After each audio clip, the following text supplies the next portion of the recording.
Welcome back, ladies and gentlemen, to the Juice Baseball channel, and welcome back to an episode of the New York Mets Legends Fantasy Draft Series on MLB The Show 23. We are back with another episode in the franchise, and today is the day of days. It is September 1st, which means it is time to call up a couple of young, talented people to play for the big league club.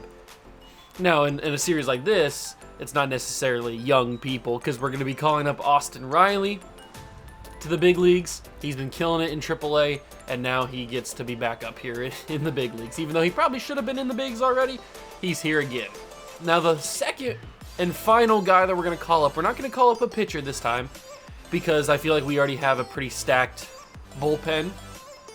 We don't really need another body in the bullpen, so we're going to probably call up another bat, but I don't know who that bat's going to be. I was thinking probably Corbin Carroll, but we also have Colton Cowser, we have Seiya Suzuki, we have Marcus Silva even, who could be a guy to get called up. He'd be awesome to have up there. Jonathan India could get called up. We could have Diego Cartaya get called up. He's already played big league baseball for a little bit, so I mean, he's got some experience, but I think it's going to be Corbin Carroll who gets the call up to be the 28th man on the roster. And that will be our September call-ups for Season 5. Now, the game that we're going to be playing, or the team that we're going to be playing, I don't really know. We're not going to play at home because we just played at home last episode. So I guess we only have a few options. It's going to be either Pittsburgh, Philadelphia, St. Louis, or Washington.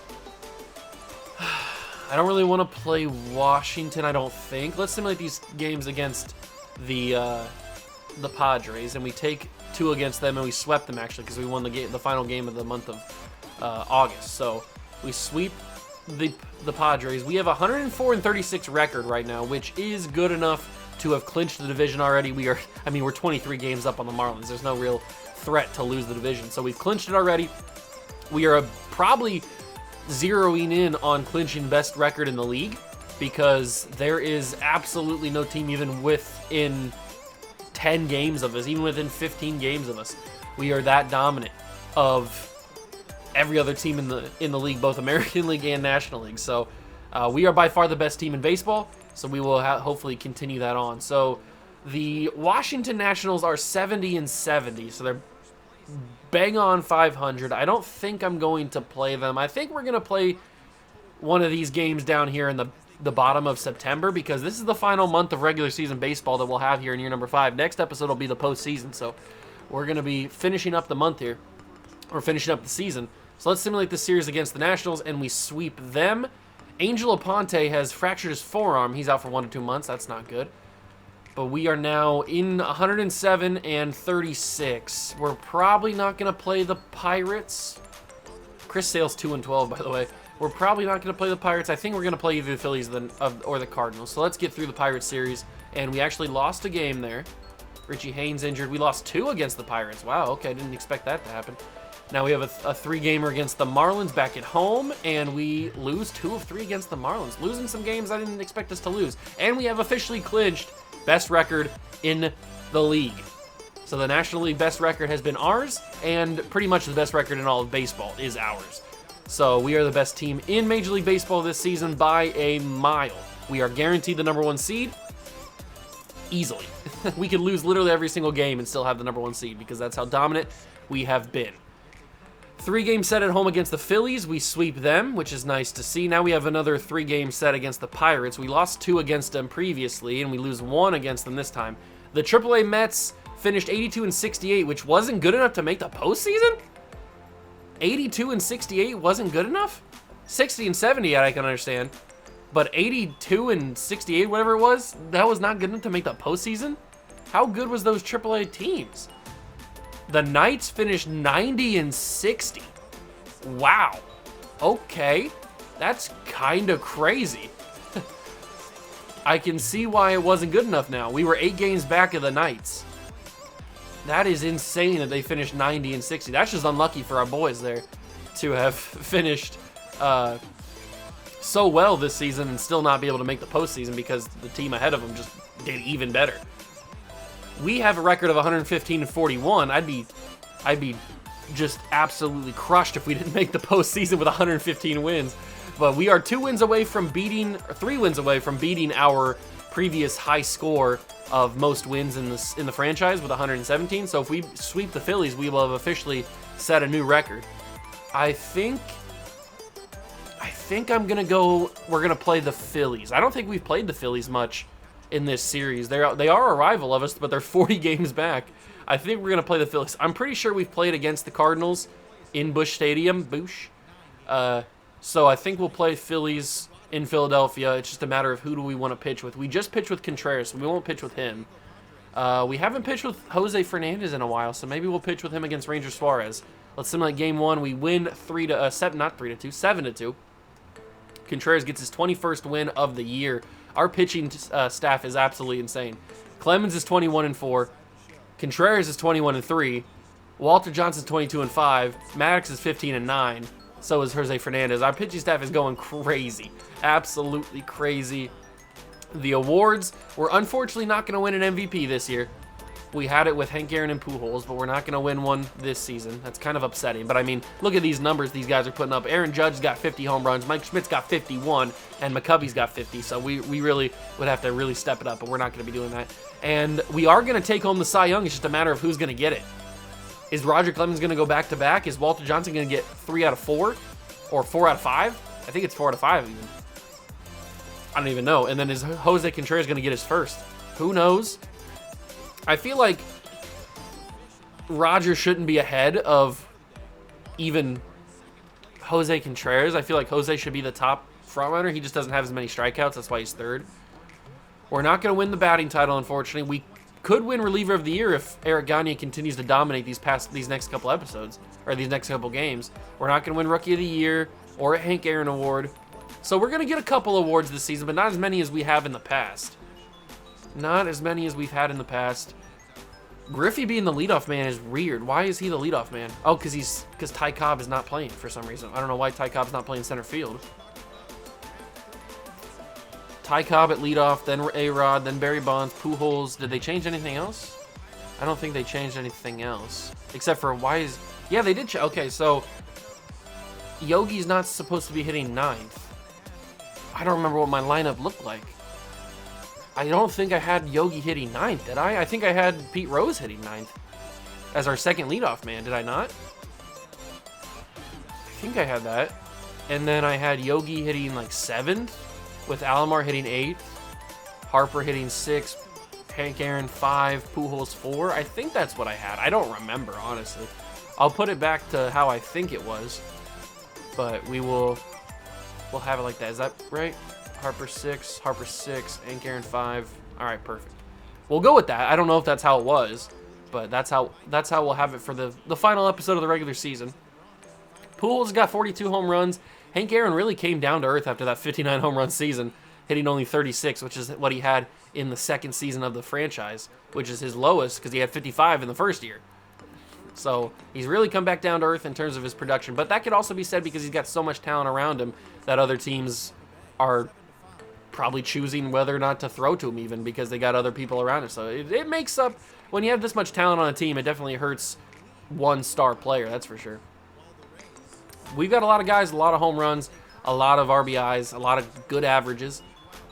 So we should be able to take on the Phillies pretty easily. Jose Fernandez on the mound. We haven't been on the road in a little bit.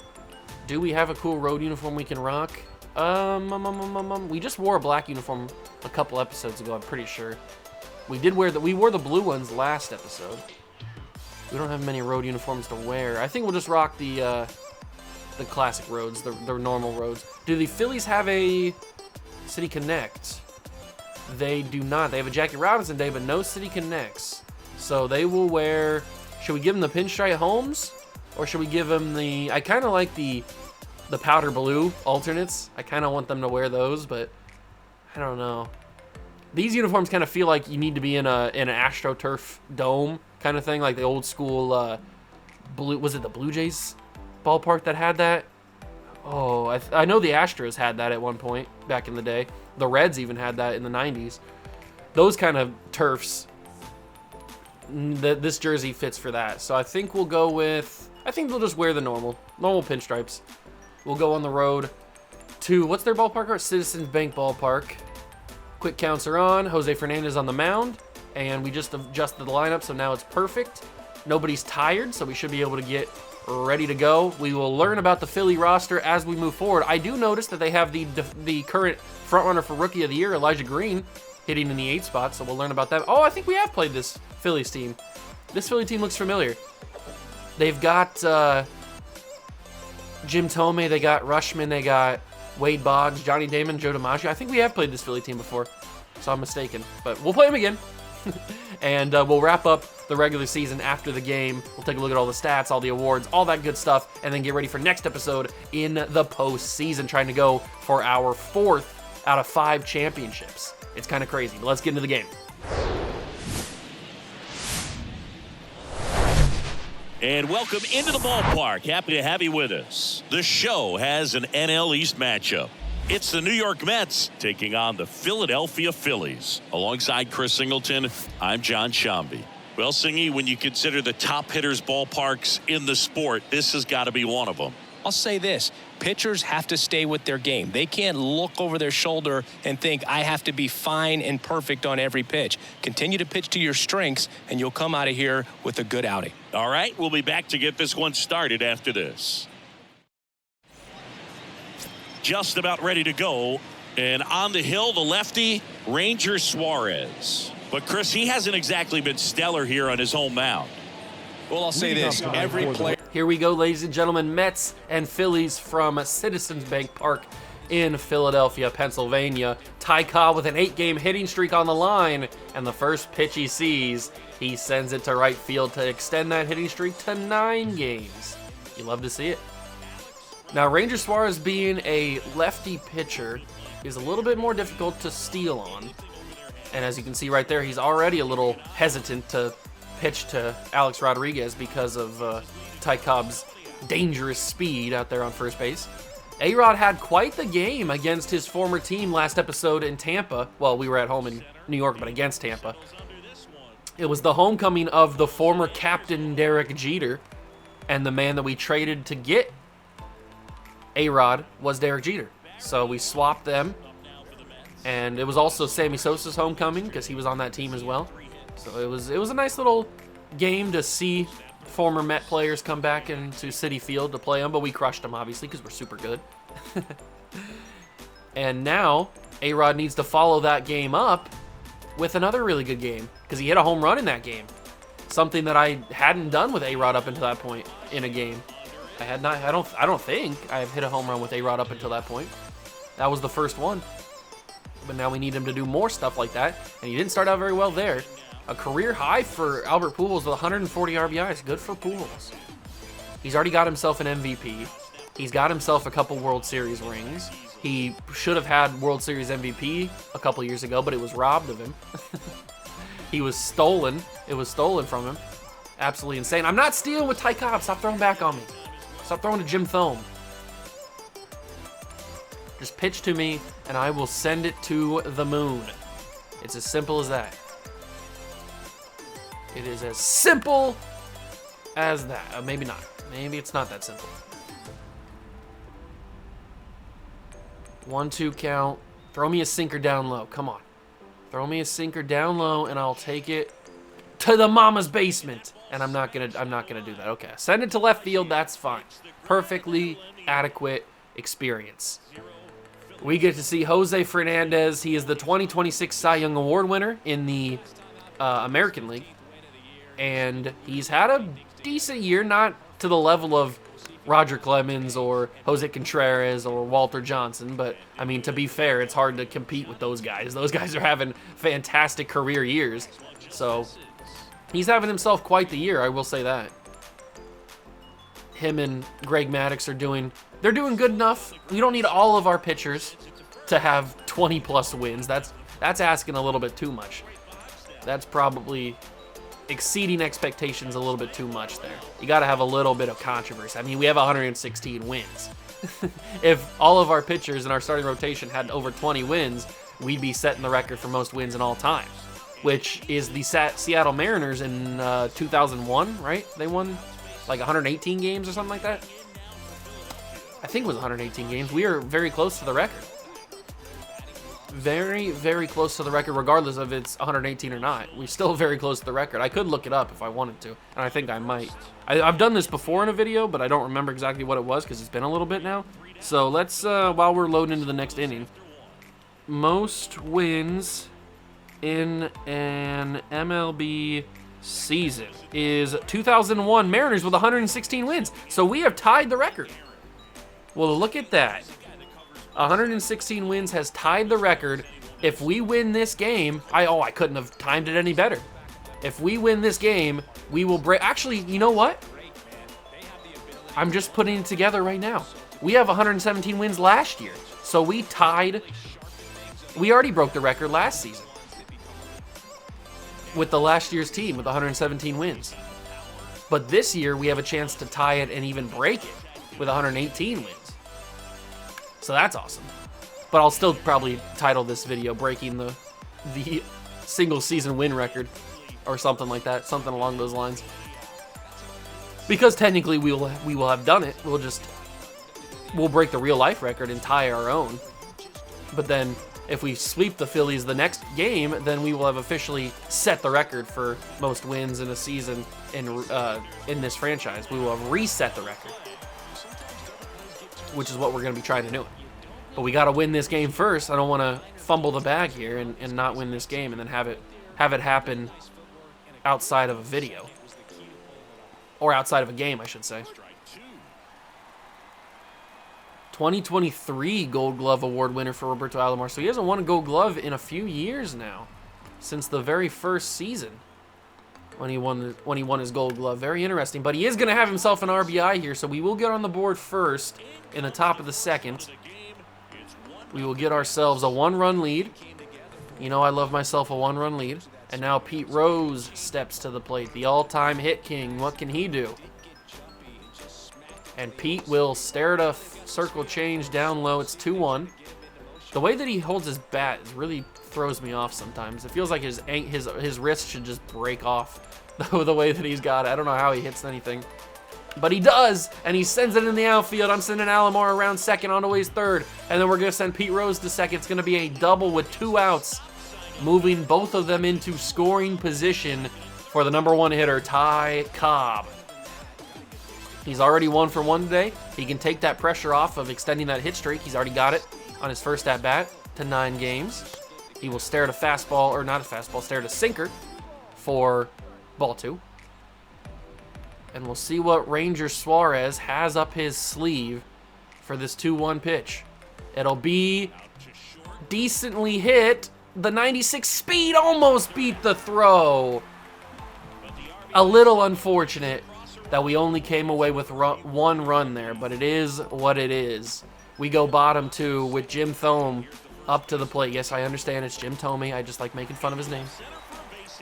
And he's going to make fun of me by smacking that leadoff pitch into the left center gap for a leadoff double. All right, so there goes the perfect game. The no-hitter out the window. Thome has himself a leadoff double. Adley Rutschman to the plate. What? Are you kidding me? Disrespectful. All-star starting catcher for the National League, and he will walk. So Jose Fernandez not starting out this game or this inning as good as he did the first inning. Maybe we can strike out the front runner for the Rookie of the Year with Elijah Green. He stares at that slider. We'll give him a 2-seamer, and he can't handle it. Strike 3 on the 2-seam fastball low and inside.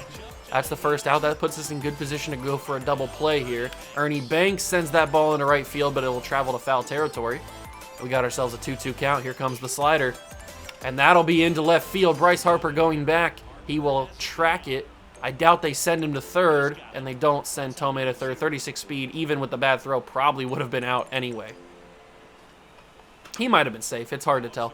J.D. Drew, either making his debut or something. I don't know. He doesn't have an average yet, and he will not have an average now as he grounds out to second base to end the inning. So they got that hot start with the Thome double, but they can't do anything with it. As we go top 3, A-Rod will lead off. Ranger Suarez is addicted to throwing these low-hanging fruit, and I don't know if I'm okay with that or not.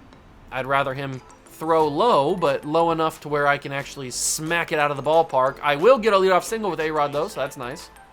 Good timing. Decent enough PCI location, I guess. And we got a leadoff single with A-Rod. And now it's time for Double B, Barry Bonds. He's got a 2-1 count. He was walked a lot in that last episode game against the Rays. I don't know what it was about him, but they just did not want to pitch to him. I think he walked 3 times in that game. This time he flies out to center field to Johnny Damon, so that's the first out of the inning. Let's see what we can do with Pujols here. He's got a career high in RBIs, so we need to take advantage of that and maybe add a couple more to them. And I think A-Rod's going to steal. I wouldn't put it past A-Rod to steal, but I wasn't thinking it firsthand. We'll let it ride here, see what Pujols can do. I'm hoping he can dominate, but that's going to be a circle change out of the zone, ball 3. He's grounded into 20 double plays this year. That's probably a lot to do with me. I've probably done that in most of the games that I've played this season. I've probably grounded into a couple double plays without Pujols, that's for sure. That time I fly out to right field, so that's unfortunate. And we have 2 outs and a runner on first, so we haven't been able to capitalize on that leadoff single with A-Rod. Kind of stupid, but it's what happens sometimes. Hank Aaron to the plate. And Hank's got himself quite the look, but I was late on the timing because I was trying to be too perfect with it. I was trying to get too cute with it, and it came back to bite me, so that's what happens.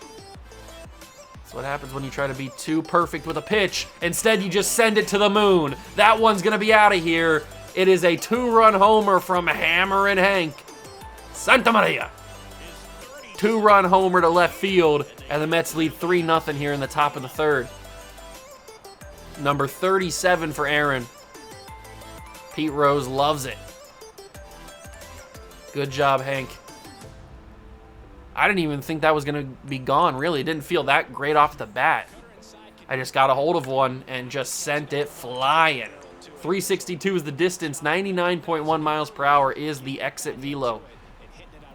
That's how you capitalize on the leadoff single from A-Rod, is to hit a 2-run homer. And now Bryce Harper's up. Bryce Harper has been pretty good these past 2 seasons, this season and last year, since he's been like a mainstay on the big league club, because we had him in AAA for a while. But then ever since we've had him here in the bigs, he's been super good. And remember, we've had both versions of Bryce Harper. We had the older version, the current real-life version of Bryce Harper, and now this is the younger version of Bryce Harper. And both of them have been pretty solid. But this one especially has been super good. Ray Durham is up, and he has a 2-2. He sends that to Roberto Alomar. Alomar fields. Tough throw, but he makes it in time for the first out. Johnny Damon back up. Johnny Damon's always been one of those guys that's super tough to get out for me. I don't know why. He's probably on that list of guys that I just struggle to get out. Probably because he's just such a good combination of a good hitting, fast player, where even if he puts one like into the infield, it's a threat that he's going to beat it out. And he's just a good like hit to contact guy as well, that he can put one shallow outfield whenever he wants, really. So he fits all the criteria of a guy that's hard to get out. Luckily for us, that time we were able to get him out. We go top 4. Yogi Berra leads off against Ranger Suarez, who's got 3 runs to try to keep this game at, and he will have himself a leadoff single. Yogi Berra does. I'm liking that we're getting a bunch of leadoff singles. I like it. I like it a lot. I like it a lot. Roberto Alomar, 2-1 count. He's 1 for 1 today. He had himself a leadoff, what was it, a leadoff single? Or was it a leadoff double? I can't remember exactly, but it's going to be a double play nonetheless, unless he beats the throw. He just did. 76 speed, quick enough to beat the throw, and it's only a fielder's choice. Ernie Banks taking a little bit of time. Took a little bit too much time there and allowed Roberto Alomar to steal that bag there. Pete Rose had himself a home run last episode, if you've forgotten, and I'm going to get thrown out at second here because I didn't realize. Oh, no, Pete Rose makes it. I didn't realize that wasn't going to go past him into back to the wall, but Pete Rose got himself a double. Last episode was just pretty cool because I hit a home run with a couple guys that I had not hit a home run with yet, including Pete Rose and A-Rod. Ty Cobb, get that over the second baseman. That's unfortunate. That is unfortunate because that was such a good pitch and such a good opportunity. That really should have got over the second baseman. But Durham makes the play, and we are down 2 outs with a runner on second and third for A-Rod to step up and A-Rod to do something with it, and he can't do anything with it. He grounds it to first base. Tomei steps on the bag, and we do nothing. Unbelievable. DiMaggio smacks that to third base. Rose Fields on to first. Number 1 out. Number uno. Tomei steps up. 1-1 count to him. 1 out in the inning. Ooh, swing and a miss past the 101 fastball. High on the zone. The two-seamer he makes barely any contact with. I don't know how he did. So you could say he tipped the fastball. That one is a sweeping curve that he sends to foul territory. And we'll go with the changeup here. I need Jose to place this very well, and he does beautifully. Tomei swinging over the top of it for strike 3. Out number 2, Adley Rushman, one of the best catchers in baseball. And he proves it with a first pitch solo shot to right center field, getting the Phillies on the board. Wow, I did not even think that was going to happen. That was the last thing on my mind, that Adley was going to take that pitch yard. But he did. He took it yard. Man, was that bad placement? I didn't feel like it was. I mean, it was low and kind of like center low, but I didn't feel like it was that bad a location. Alomar makes a tough play on the first base to get the final out, but man, Adley, he made me pay on that one. I told you he was the best catcher, one of the best catchers in baseball, and he certainly did that right there. He proved it. With a big-time home run to end the complete game, shutout. But Barry Bonds almost answers the home run with one of his own. That's stupid. That should have been gone. I don't know how that wasn't gone. 3-1 as we go top 5. Pujols will ground into a out. Ray Durham on to first. And that's a quick 2 outs here to start the 5th. Hank Aaron's got himself the home run. It was a cutter inside and high, and I took it yard. Kind of crazy if you think about it, but I did it. I'm just the goated on the sticks, I guess. I should have hit that one for a home run, too, if we're being honest. Oh, that one's going to be a nice extra base hit. Hank Aaron will be 1 hit away from a triple here as he will slide into second base. Oh, nope, stand-up double. He is 1 out away from a triple. He's got the home run, he's got the single, and now he's got the double. Suarez's energy is pretty low. They're going to have to keep an eye on that, especially if he gets hit here by Bryce Harper. And Harper will go down for it, but just barely make contact with the circle change in the dirt. 1-2 count, 2 outs in the inning. What will Bryce Harper do?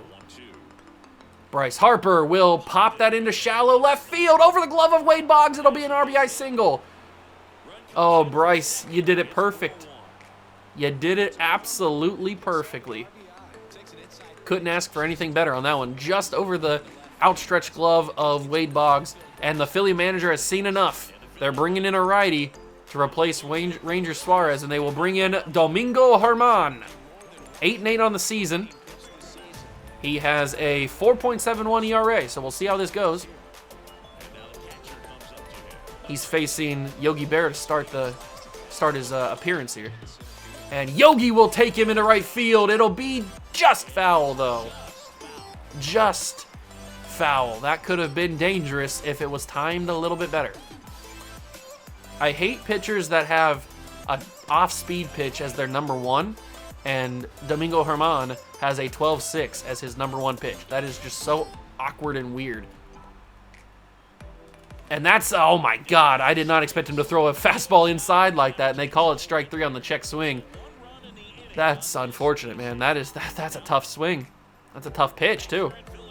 Who throws a fastball inside it like that and expects me to not swing at it? It's crazy. Bottom 5, 1-2 count to Ernie Banks. Doesn't chase the slider. Good discipline there. We'll go with a changeup here. And it'll be just hit, but hit foul. Just makes contact with it. See if we can get him on the two-seamer. The two-seamer, he's fouled it off as well. Ernie Banks wants to survive. Here comes the stinky cheese, and he can't handle it. Not many people can. Not many people can handle that stanky cheese. J.D. Drew up next. He's got an 0-1 to him, and he will ground that, or he's not got an 0-1. He's 0 for 1 on the day, is what I meant to say. Now he's 0 for 2 as he grounds it to second base. Ray Durham, 2-2 count to him. Stinky Cheese as well, but he sends that into center field. He keeps the inning alive for one more Philly at bat. And it's going to be the leadoff man, Johnny Damon. And Johnny Damon, I thought he sent that to the house. The way the camera kind of instantly moved to the outfield. Oh, they're going to steal on me. It's a 2-2 count, so I guess it doesn't really matter. Ray Durham trying to get a little cheeky here. He's not stealing on that at bat. That could get over the head of Bryce Harper, but it won't. He's going to have enough athleticism to get over there and end the inning before any danger happens. Top 6, Alomar will start the inning against Domingo Germán. Nobody out, 2-2 count. That can't be strike 3, and it will be out number 1 as they call the strike 3 on Alomar's check. That is just all kinds of unlucky. 2-2 to Pete Rose. Pete Rose will pop it into left field, but it just takes a foul curve, and it'll go for a foul ball. But then he gets that one past Wade Boggs into left field. That's going to be a base hit. All right. That's what you want to see, baby. Good job from the hit king. Ty Cobb, the switch hitter. A lot of these guys can switch hit, which is really nice to have.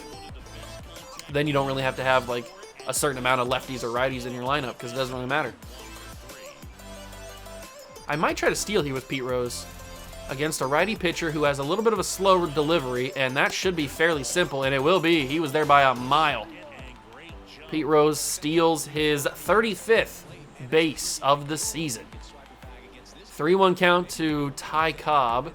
Are they going to walk? Oh, they called that a ball as well. That's kind of crazy. That's a strike. To be fair, it's reasonable to think that they were going to call that ball 4. I mean, the second pitch was more inside the zone than the third pitch was. Oh, that's a banger of a pitch. Unbelievable. That 12-6 looked like it was just going to drop out of the universe. But it stays in the zone, and it's called strike 3. He froze. That's a true definition of he froze me right there. I did not think that ball was going to stay in the zone whatsoever. That could be a home run for A-Rod. Back at the wall.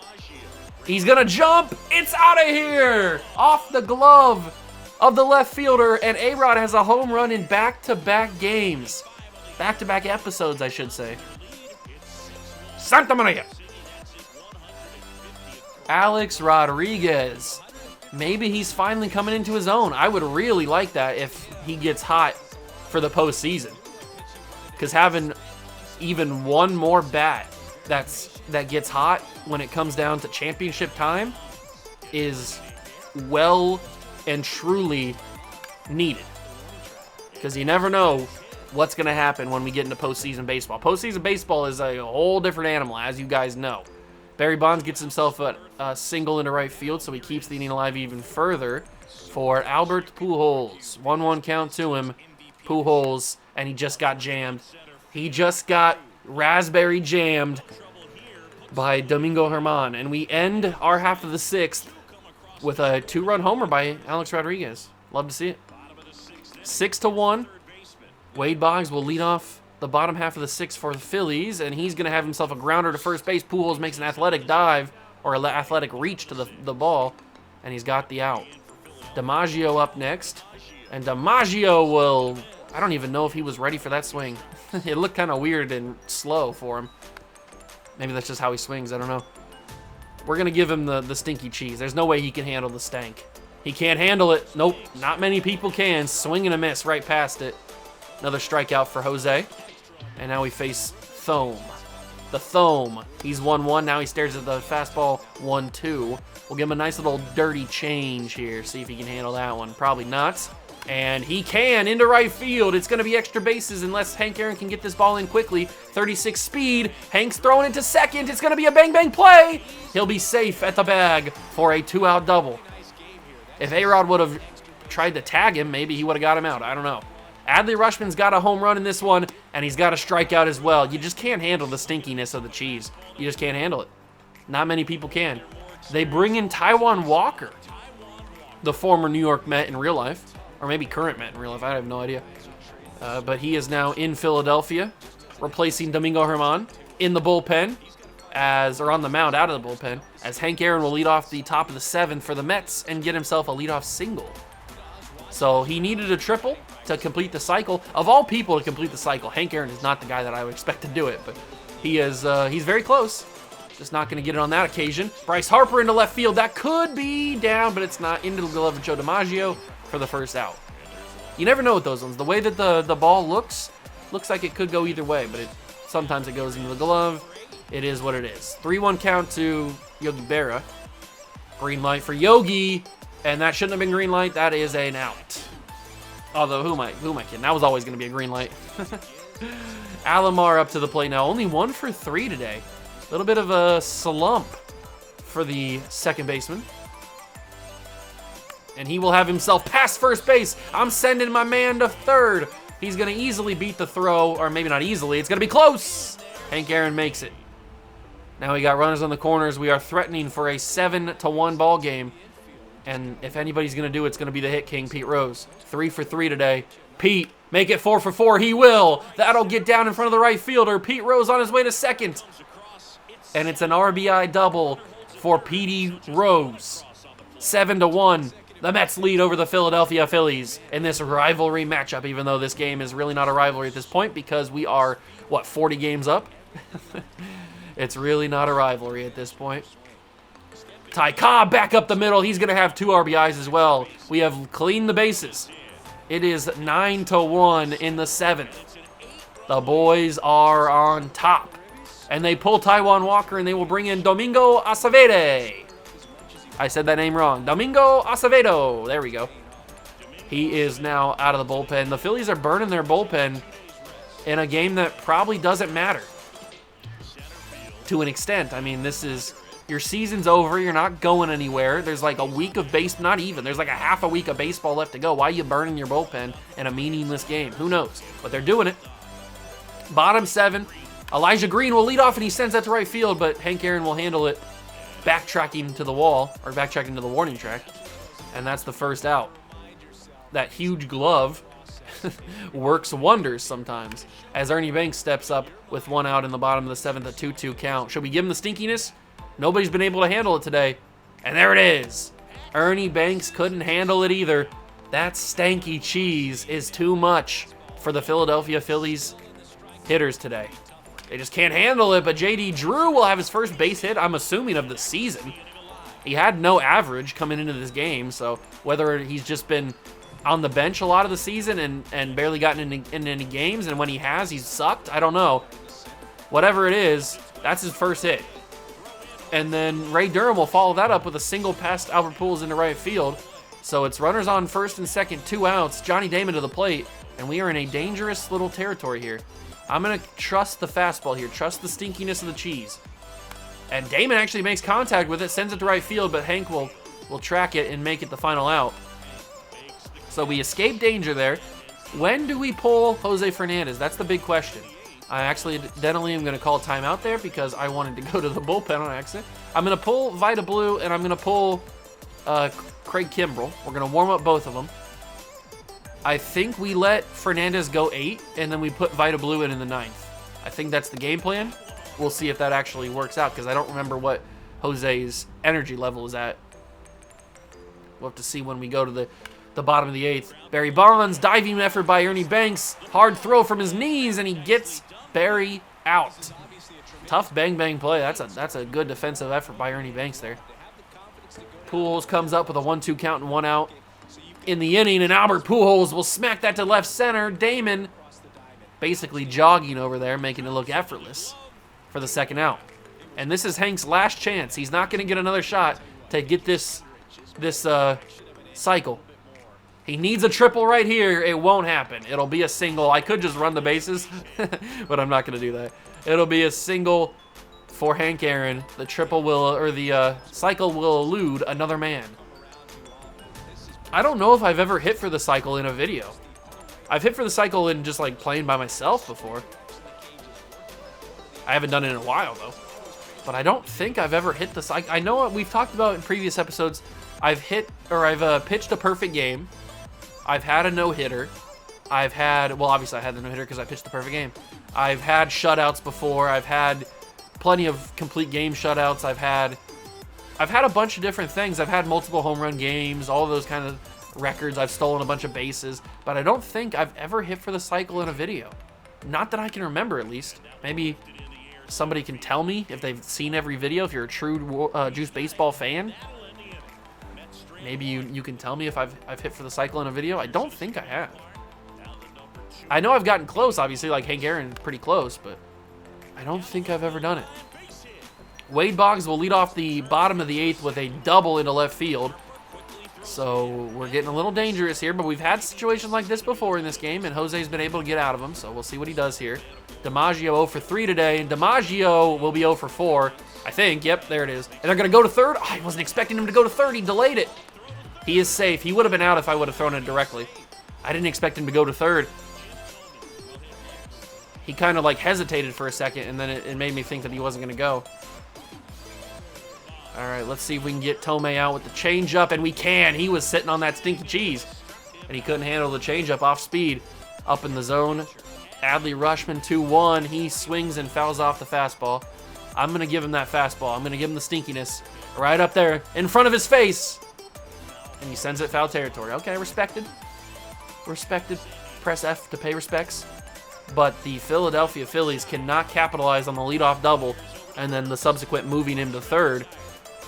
Jose does a good job. He goes 8 really, really strong innings, and we are going to schedule Vida Blue to come in, and we are going to sit down Craig Kimbrell because we are going to clean the 9th up with Vida Blue, who we haven't seen in a while. It's been either Eric Gagne or Kimbrell for a couple different, the past couple episodes, so we haven't really seen Vida in a couple outings. Yogi Berra grounds out to start the 9th. Oh, I'm swinging at this every single day of the week. Maybe I shouldn't have. Alomar will ground to Ernie Banks at shortstop, and that is a 2 out for you. Pete Rose, 4 for 4 today. Having himself quite the game. Can he continue it here? Pete Rose into right field. It's going back, but not back far enough. And we head to the 9th, the bottom of the 9th, with Vida Blue. All he needs is 3 outs, and we can go home with record win number 117. And then hopefully one of the last games of the season, we can grab that 118th win and absolutely destroy the record. Ooh, Ernie Banks can't handle the off-speed curve. And Vida Blue's got one more out in him. It's J.D. Drew. 1-1 to him. He sends that to left field. Look at all the Philly fans that have left. That's hilarious. There's no Philly fans in the stadium anymore. They know that their team is lost. It's just a matter of how long can they hold on. We're going to give him some stinky cheese. Vida Blue. There it is, and he doesn't go after it. How do you not swing after that fastball? Doesn't make any sense. There's the curveball. Swing and a miss. Mets win 9-1. Win number 117 has been achieved. And your New York Mets own the record for most wins in a single regular season in Major League Baseball history for the 2nd year in a row, I might add. It's just a wonderful sight to see. The best team in baseball by a mile. Not even by a mile, by 2 miles is how good they are. Fernandez gets the win, a solid 8-inning showcase, 8 strikeouts, a walk, the home run to Adley. But then Hank Aaron, 5 for 5 with a home run and a double, and 3 singles. Looked pretty solid. Looked pretty darn solid. All right. Is Walter Johnson going to be the man to give us the 118th win of the season? I think he's got a good shot. He does. It's not him getting the win, though, but we have officially broken our own record. We set it last season with 117 wins. We went on to win the World Series after that. And now we have beaten that. We've one-upped it. And we have gone to 118 wins. Can we go any further? A loss to the Cardinals. The most we can have now is 120. Ooh, 119. We beat them 10-1. Here it is, the final game of the season. Boom! Congratulations, the Mets have finished the season at 120-42 and won their division, pretty obviously. You will be taking on the winner of the wild card playoff game in the next episode. The regular season has come to a close. You love every second of it, baby. Every single second of it. Let's take one final look at the standings. So the Marlins do make the playoffs as a wild card team. We finished 120-42. That is just crazy to think about. Even crazy to say out loud. The Tigers were the best record in the American League, but we were obviously the best record in all of baseball because, well, you see what we did there. 120 wins. Destroying the record. We've got some league leaders. We'll go through these very quickly. I'm not going to spend too much time on them because I never do. So if you want to pause and look at the top 8 at any moment of any single category, you certainly can. But I don't want to take too much time looking in this because it's just, it's whatever. And then we'll go over to the American League and we'll see. Oh, there's Derek Jeter. Look at that. Led the American League in at-bats. That's always nice. See some former Mets shining. I see a couple former Mets throughout these lists. That's always pretty good to see. And that is your league leaders. Let's take a look at the awards now. So we only won, it looks like 2 awards. Aaron Judge takes home the 2027 MVP. He had a .296 average, 50 home runs, and 139 RBIs. That's pretty crazy. American League MVP is the Babe for the 2nd straight year. He takes home the American League MVP. All right, the National League Cy Young winner for the 2nd year in a row is Roger Clemens. Okay. Roger Clemens, because I'm assuming solely on strikeouts, they've given it to him because Jose Contreras has a better record, has a lower ERA. I would have given it to Jose Contreras. I feel like he's robbed a little bit. But Roger Clemens goes back-to-back and wins it for the 2nd year in a row. A.J. Burnett takes home the American League Cy Young Award. I would have personally given it to Fergie Jenkins, but, I mean, he had almost 100 more RBIs. Well, maybe not almost 100 more, but he had 239 strikeouts, so that's kind of crazy. But it is Roger Clemens. Batting title goes to Ted Williams and Miguel Cabrera. Reliever of the year is our guy Eric Gagne for the 2nd straight season. Lee Smith takes it for the American League. The Rookie of the Year goes to Elijah Green, and then on the American League side it is Leo Lucero. Hank Aaron Award goes to Willie McCovey and Manny Ramirez. The Gold Glove for pitcher, Zach Greinke, Dontrelle Willis. Catcher is Yadier Molina, Johnny Bench. Keith Hernandez and Rafael Palmeiro at first base. 2nd base is Nico Horner, Ryan Sandberg. 3rd base is our guy Pete Rose, who had a perfect fielding percentage. Love to see it. And Key Brian Hayes. Shortstop, Dansby Swanson, Cal Ripken Jr. Left field is Ken Griffey Jr., the other Ken Griffey Jr., the one that we had for a while. So it's nice to see him doing well. He had his best season since that 1st year, so that's good to see. Good for Griffey. And then Stephen Kwan. Center field is Smooth Jazz and Grady Sizemore. Right field is Bo Jackson, Kyle Tucker. Silver Slugger DH is our guy Barry Bonds and the Babe Ruth for at least the 3rd straight year. Silver Slugger catcher Mike Piazza, Pudge Rodriguez. First base is Pujols for the 3rd year and Ryan Mountcastle. 2nd base is Soriano and Nelly Fox. 3rd base is Mike Schmidt and Miguel Cabrera. Shortstop Alan Trammell, Bobby Witt, Jr. I should say. Outfield is Ted Williams, Juan Soto, Yordan Alvarez, Willie Mays, Jason Bay, Gary Sheffield. Those are your awards for the year. Let's take one look at the stats on the season for each player, and then we will wrap up the video and go into the postseason next episode. Roger Clemens, back-to-back Cy Young Awards. I mean, he went 21-3 last year, 22-4 this year. It doesn't get much better than that, does it? 234 strikeouts in 236 innings. He had a 3.47 ERA, so he absolutely ballooned his ERA from year over year, but he still won the Cy Young. A 1.10 whip, and a 4.4 WAR for Mr. Roger Clemens. Jose Contreras, who I arguably think had a better season and should have won the Cy Young this year, 22-3, 212 strikeouts, 291 ERA. He obviously didn't win it because he didn't have enough strikeouts, but he should have had it. He should have won the Cy Young. I feel like he's robbed. A 1.06 whip and a 4.3 WAR. Jose Fernandez up next. He had a 16-9 record in 216 innings. 227 strikeouts, 3.24 ERA, a 1.16 whip, and a 4.7 WAR.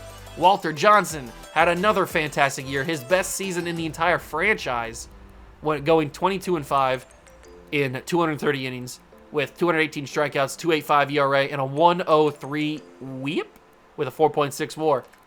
And then to round it out, Greg Maddux, 15-10, so not as dominant as he was last year, but solid record. He had 169 strikeouts, 4.05 ERA, and a 1.18 whip with a 3.5 WAR.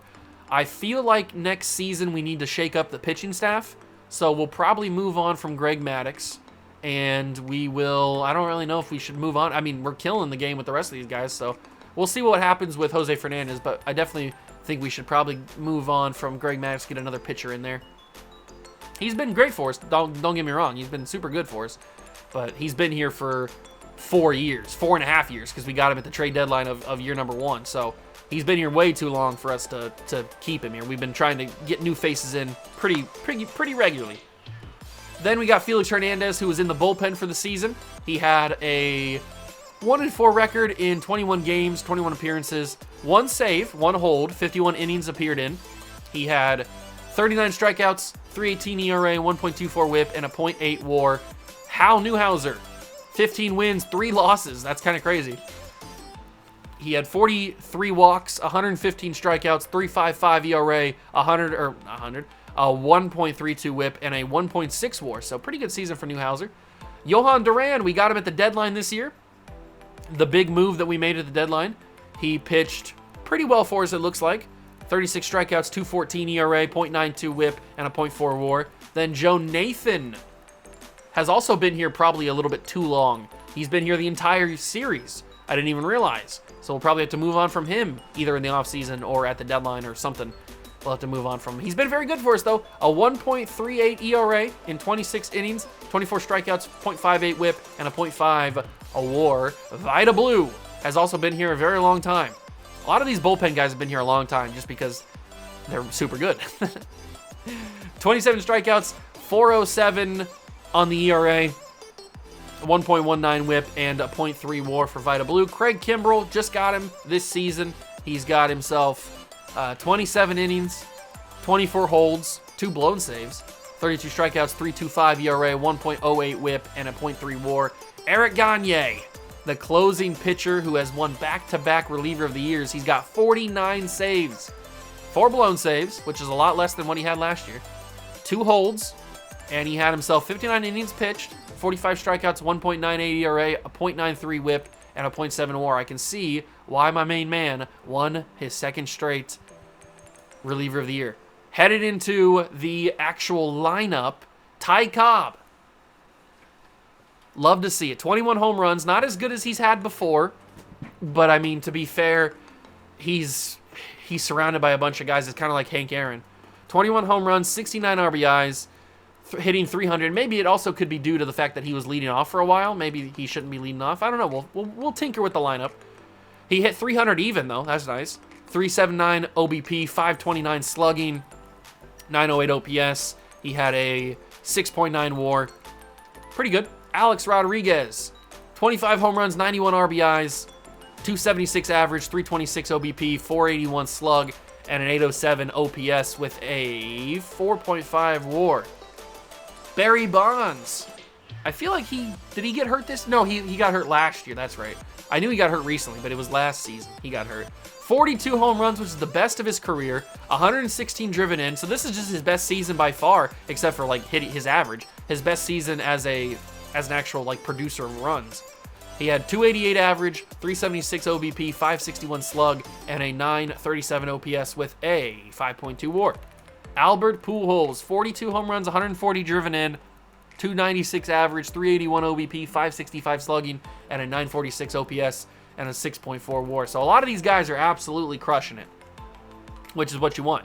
Hank Aaron kind of had a down year, especially when you go off of 59 home runs, 139 RBIs, and 42 home runs, 128 RBIs. He's kind of been super hot, and then he kind of just dropped off a little bit, but that's okay. He had 113 RBIs this season, 295 average, 358 OBP, 600 slugging, and a 959 OPS with a 6.4 WAR. Bryce Harper next up. Had 33 home runs, 90 RBIs with a 285 average, 349 OBP, 541 slugging, and an 889 OPS and a 5.3 WAR. Yogi Berra, one of the best catchers we've ever had, although we've only had 2 with Johnny Bench and Yogi. But he had 13 home runs, 61 RBIs. I don't know what was getting into us last season. We just had, like, everybody was on the juice or something. We had Michael Jordan special sauce. I don't know what it was. Everybody was hitting home runs last year.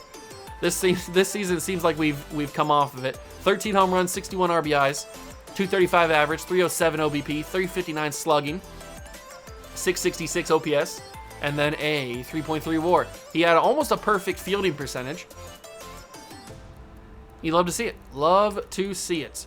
Roberto Alomar, 24 home runs, 89 RBIs, 282 average, 352 OBP, 486 slugging, 838 on the OPS, and a 5.6 WAR.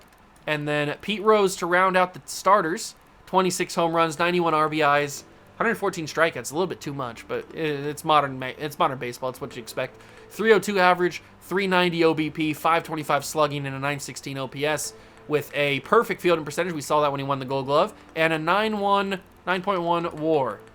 And then the bullpen, or the batting guys on the bench, Real Muto played in 28 games, had 98 at-bats, a home run, 9 RBIs, 194 average. Didn't really get to do too much, but the reason he's on the team is because we needed a actual body to play catcher, and Real Muto was the best option. Don Mattingly had 19 games played, 72 at-bats, 2 home runs, 10 RBIs, a 347 average. He did all right for what he was needed to do. David Wright, coming off of a couple seasons where he was a starting third baseman until we got Pete Rose, he had 18 at-bats, 2 home runs, 5 RBIs, 333 average. So if you were to extrapolate these numbers into what he would have done if he was the full-time starter, he probably would have been along these same lines as what he did the past 2 years. Jose Reyes had 195 at-bats because I think he started for a little bit. So he had a lot more appearances. 4 home runs, 24 RBIs, 272 average. He played really, really well. And then the young Ken Griffey Jr., who we got this season, 9 home runs, 26 RBIs, 280 average, and just an overall pretty decent, pretty even player. Pretty decent player is what I wanted to say. So those are your stats, league leaders, award winners, all the good stuff. So next episode will be the National League Divisional Series. Now remember how it works for the Mets series. We will play the entirety of the postseason next episode, unless we get to Game 7 of the World Series. That is the only way that we will not finish out the entirety of the postseason, because we will save Game 7 for its own video and play the entire game in that video. So that is how it works. We will simulate to find out who we're playing, and it's going to be the Miami Marlins, who had the second best record in the National League. I'm pretty sure, right? Didn't they? They had the Marlins. No, they didn't. It was the Rockies who had the second best record in the National League, so I was mistaken on that. But they made the team as a wild card, and they beat the Diamondbacks in 3 games. So congratulations to them. Marlins, the 5th seed, move on to play us. Maybe that's not a good thing for them because they have to go into the juggernaut, the best team in all of baseball history. So they probably shouldn't have wanted to win that game, but they did. The other games are the Rockies and the Brewers. And then over on the American League side, it's Detroit versus Chicago, the White Sox, and the Red Sox versus the Astros.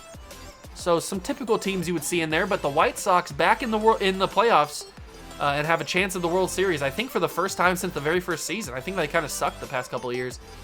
But that is going to do it for the video. I hope you guys enjoyed it. We rounded out the season. We set the record officially for most wins in a baseball season with 120.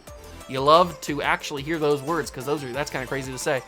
So let's see if we can go and actually do what the Mariners didn't do when they set the record, and that's win the World Series the year that they set the record. So we got to go do it. We did in the regular season. We won 120 games. Let's go into the postseason. I mean, we've already won 3 out of 4. Let's go win 4 out of 5. That'll be in the next episode, though. If you enjoyed this one, leave it a like, subscribe to the channel, join the Juice Club. Thank you so much for stopping by and watching. I truly appreciate it, and I will catch you guys in the next one. Peace.